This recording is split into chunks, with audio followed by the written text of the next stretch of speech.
그러면 당장 지금 이렇게 시작해야 될 것, 그 주식을 만드는 좀 절차라든지 이런 것들을 굉장히 궁금해 하시더라고요. 오케이. 그래서 좀 구체적으로 어떻게 시작을 할 수 있을까? 그 행동들을. 내가 만약에 초등학교 2학년 아이를 기르는 부모 입장이라고 네. 하면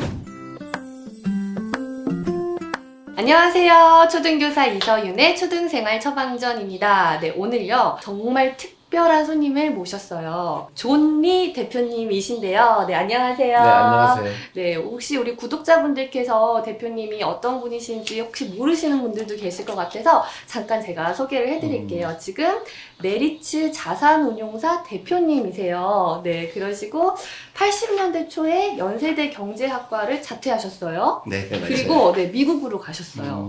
뉴욕대 회계학과를 졸업을 하셨고 원래 굉장히 엘리트셨네요. 네. 그래요?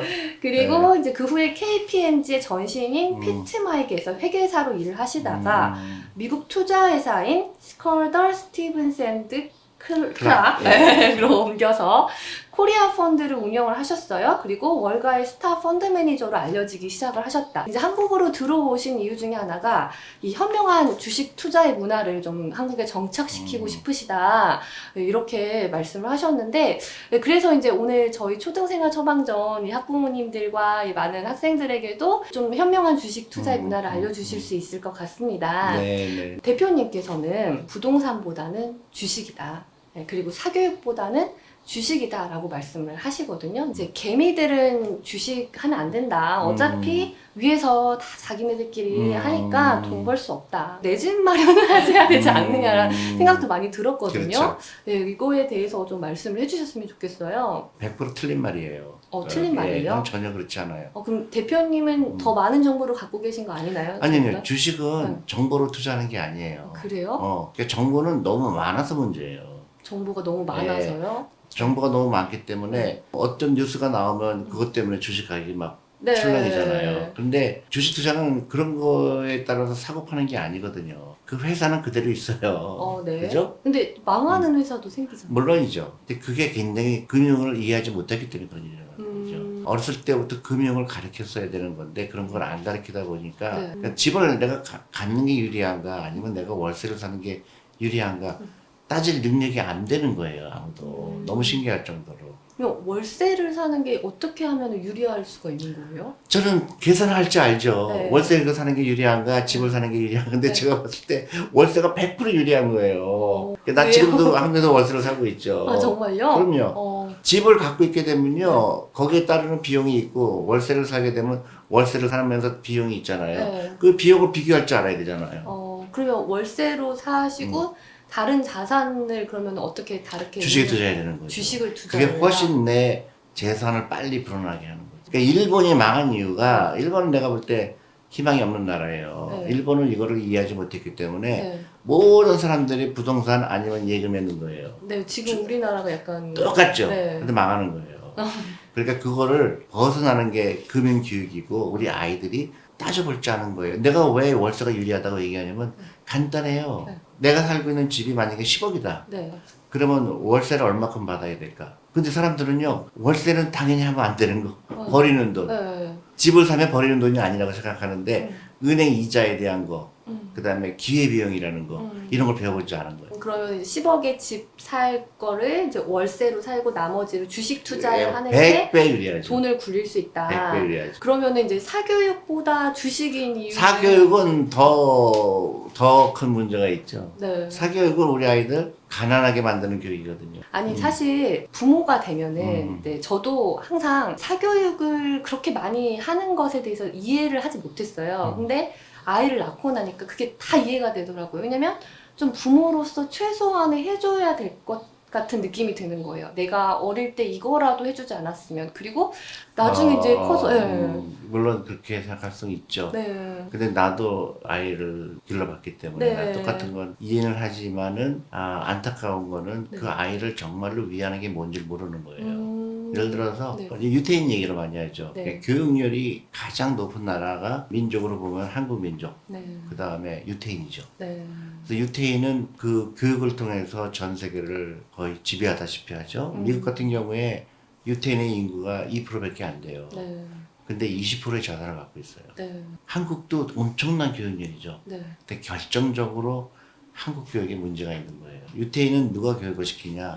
엄마가 교육을 시켜요. 그래서 엄마가 애가 학교에서 오면 뭐라고 물어보냐면 넌 오늘 선생님한테 뭘 질문했니?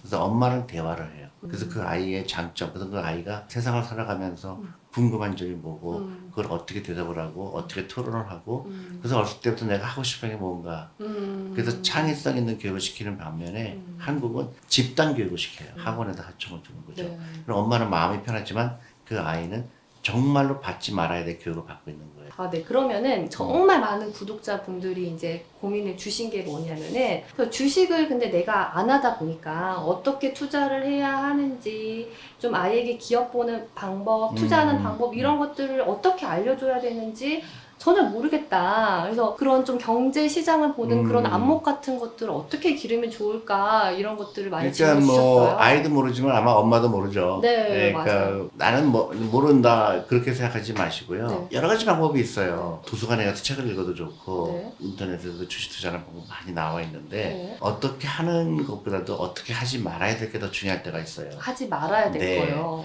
그러니까 어떤 걸 하지 말아야 될까요? TV에 네. 그 주식 전문가들이 나와서 얘기하는 거 듣지 마세요. 아, 듣지 말고요? 그거는 전문가들이 아니에요. 그러면 죄송한 어떤 얘기지만. 걸 봐야 되는 거예요? 그러니까 주식을 샀다 팔았다 한다든가. 네. 주식이라는 거는 네. 우리 아이가 세상을 알게 하는 가장 좋은 방법 중에 하나예요. 세상을 알게 예, 하는. 그러니까 워런 버핏 같은 경우에는 네. 11살부터 투자하면서 네. 자본주의를 깨닫게 됐고 네. 돈이 버는 것처럼 알게 된 것처럼 아이들하고 도서관 가서 그런 성공한 사람들 얘기, 부자가 된 사람 책을 얼마든지 많아요. 그런 거 읽어보고 빌 게이츠가 어떻게 해서 저렇게 저런 생각을 했을까? 빌 게이츠에 대한 얘기, 스티브 잡스에 관한 얘기 너무너무 많죠. 그러니까 지금 뭐 금융 교육을 하라고 해서 애랑 주식 예, 차트 맞아요. 보고 그게 근데 아니라 아직도 옛날처럼 학원 생각하는 거예요. 네, 학원, 네. 학원 가서 더 금융 공부하면 되겠지. 네. 그러니까 또 하나 제가 제안하고 싶은 거는 어렵게 생각하지 말고 아이하고 엄마하고 네. 내 생애 첫 번째 주식을 서로 골라보자. 먼저 그냥 내 예, 생애 첫 번째 예. 주식을 골라보자. 그렇죠. 워런 이러고. 버핏도 그렇게 했어요. 워런 버핏도 버크셔 하드웨이라는 회사가 네. 자기 처음에 투자했던 회사예요. 음, 그래서 그 회사 이름을 가지고 네. 큰 그 버크셔 하드웨이라는 회사를 운영하고 있죠. 주식이라는 거는 나한테 자본주의에서 가장 나한테 희망을 줄 수 있는 거예요. 네. 그러니까 내가 창업을 하지 않은 상태에서 내가 비록 10살밖에 안 됐지만 네. 애플이라는 그 회사 음, 어떻게 해서 생겼고 어떻게 운영이 되고 어떻게 돈을 벌고 있고 음. 너무너무 나한테 흥분을 줄 수 있는 거예요. 일단 그러면 엄마도 아이도 공부를 할 수 있는 네. 방법이 그냥 아무거나 이제 먼저 일단 시작을 하는 거네요. 시작하는 거죠. 근데 같이 앉아서 우리 어떤 주식 사볼까. 그렇죠. 네, 그리고 일단 사놓으면 내가 샀으니까 그게 관심이 생기니까 관심이 갔죠. 계속 그다음에 보고. 그렇죠. 근데 그것만 사면 안 되겠죠. 처음엔 이제 하나겠지만 두세 개 되는 거고 한국 주식도 사보고 네. 펀드도 해야 되죠. 펀드 매니저가 어떤 직업인지 그다음에 펀드를 해서 유리한 점 뭘까? 분산 투자를 내가 쉽게 할 수 있구나. 적은 돈으로 할 수 있구나. 지식을 쌓아가게 되는 거죠. 그러면 당장 지금 이렇게 시작해야 될 것, 그 주식을 만드는 좀 절차라든지 이런 것들을 굉장히 궁금해 하시더라고요. 오케이. 그래서 좀 구체적으로 어떻게 시작을 할 수 있을까? 그 행동을. 내가 만약에 초등학교 2학년 아이를 기르는 부모 입장이라고 네. 하면 일단은 학원에 가는 거 다 끊어요. 사교육을 예, 다 무조건 일단 해요. 끊어요. 그래서 네. 그 돈을 가지고 네. 어떻게 얼로케이션 할까, 어떻게 자산을 분배할까. 네. 아이의 장래도 중요하고 내 장래도 중요해요. 네. 내가 노후 준비도 중요해요. 네. 지금부터는 온 가족이 네. 경제 독립을 위해서 다 같이 뛰는 거예요. 그럼 아이한테는 아이의 노후 준비, 그다음에 아이가 이 다음에 성인이 됐을 때 그 네. 아이도 돈이 있어야 되니까 예를 들어서 아이 이름으로 한 달에 50만 원 투자해 줘야 되겠다. 네. 그 다음에 나의 노후를 위해서 한 달에 뭐 50만 원 필요하겠다. 네. 아빠도 마찬가지로 아빠도 내 노후를 위해서 뭐 50만 원이다, 60만 원이다. 그걸 먼저 정합니다. 그래서 이거는 절대로 열어보면 안 되는 돈이다. 아이한테는 두 가지 방법이 있죠. 펀드를 들어줄 수도 있고 네. 아니면 주식을 사줄 수도 있고 전 두 개를 다 하라 그래요. 어. 왜냐하면 펀드를 하게 되면 좋은 게 펀드는 3개월마다 편지를 받아요. 저희 같은 경우도 네. 우리 주니어 펀드가 있어요. 그러면 네. 저희가 교육도 시켜주고 아이들한테 3개월마다 편지를 보내면 그 아이가 편지를 읽어보고 우리 영어로도 보내요. 그래서 영어 공부도 되네요. 그렇죠. 자연스럽게 투자라는 거에 대해서 책임감을 갖게 되고 부모님도 해야 돼요. 애만 하면 안 되죠. 그래서 서로 의논하는 거예요. 알겠네요. 주식이라는 거는 네. 사람들은 자꾸 돈 버는 걸로만 생각을 해요. 네. 10% 벌었어, 뭐 네. 20% 그거는 굉장히 낮은 어. 레벨이에요. 주식에 투자하거나 펀드에 투자하는 거는 그런 돈 버는 게 아니라 이 기업에 투자했더니 10년 후에 10배가 되더라, 100배가 되더라. 그런 기업을 고르거나 펀드를 고르거나 해서 오랫동안 기다려서 우리 아이가 30살 됐을 때 10억, 20억 있겠구나. 오. 우리도 나도 마찬가지로 그 돈이 50만 원씩, 100만 원씩 했던 것들이 나중에 우리가 이제 은퇴할 때 그게 이제 또 한 10억, 20억 되겠구나. 자연스러운 겁니다. 그거를 이렇게 사고 팔고 하니까는 이제 손해가 그게 발생이 이제 되는 도박장인 거다. 거예요. 사놓고 좀 장기적으로 이렇게 그냥 쭉 놔두면 되는 게 아니라 그냥 그 회사가 어떻게 되는지 계속 보면서. 그렇죠, 물론이죠. 주식 투자하는 거나 펀드 투자는 똑같은 얘기예요. 네. 그러니까 펀드에 투자한다는 거는 네. 주식에 여러 개 한꺼번에 여러 개를 분산 투자한다는 거니까 처음에는 펀드가 해요. 처음에는 일단 그리고 시작하시기 네, 힘들면 그리고 펀드에서 시작을 부모님도 하시고. 연금저축펀드라는 좋은 제도가 있어요. 연금저축펀드요. 네. 네. 400만 원 1년에 투자하게 되면 네. 65만 원 돌려줘요, 대부분. 어떻게 돌려주나요? 세금 보고할 때. 네, 세금 예, 공제로. 예. 근데 그거 잘 안 해요. 너무 신기하게. 그거는 무조건 해야 되겠죠. 그러니까 그냥 65만 원은 그냥 버는 건데 그렇죠. 앉아서 버는 건데. 그렇죠. 그런 것부터 시작하는 거예요. 네. 그다음에 아이들 펀드 계좌 열어주고 그 펀드를 통해서 또 아이들도 편지를 받아보면서 아, 내 돈이 여기에 투자돼 있구나. 펀드 매니저가 이 회사를 좋다고 생각하는 모양이구나. 좋은 걸 팔았구나. 그렇게 해서 그 배우는 거 훨씬 낫죠. 근데 갑자기 내가 주식 한 번도 투자 안 하다가 어느 종목을 골라야 되냐. 자꾸 돈을 버는 걸로만 생각하지 마시고 이 주식 투자라는 건 철학이 들어가 있는 거고요. 네. 그 다음에 돈을 왜 벌어야 되느냐. 아이들한테 그걸 가르치는 게 더 중요해요. 왜 돈을 벌어야 되느냐. 유태인은 돈을 버는 이유가 어려운 동족을 도와주기 위해서라고 얘기를 해요.